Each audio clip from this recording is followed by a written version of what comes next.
Welcome to Let Me Fix This. Enjoy the video. The developer console is not available on Xbox Fallout 4. You cannot open it with button combinations or controller tricks. This limitation means most raw console commands are inaccessible on the console. Instead, use approved alternatives like in-game mods, built-in debug items, or transferring your save to a PC. Each alternative produces different capabilities and different risks. I will explain the safest methods and step-by-step transfer options.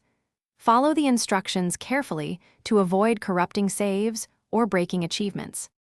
Install mods from Bethesda. Net through the Xbox mod browser inside the game. Search for cheat or terminal mods that replicate console functions like item spawning.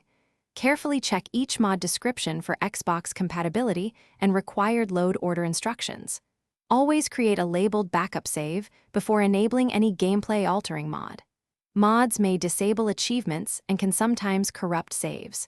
If a mod causes issues, disable it and reload the backup save immediately to restore a stable game state. Upload your Xbox save to the cloud using Xbox Live or the network transfer feature. Then download that save onto a PC running Fallout 4 with the same game version and DLC. Open the save on PC and run the console command lines you need, such as form commands or actor manipulation.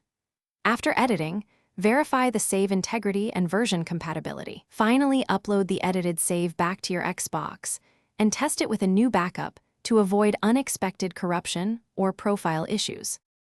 Thanks for watching. If you found this helpful, don't forget to like and subscribe.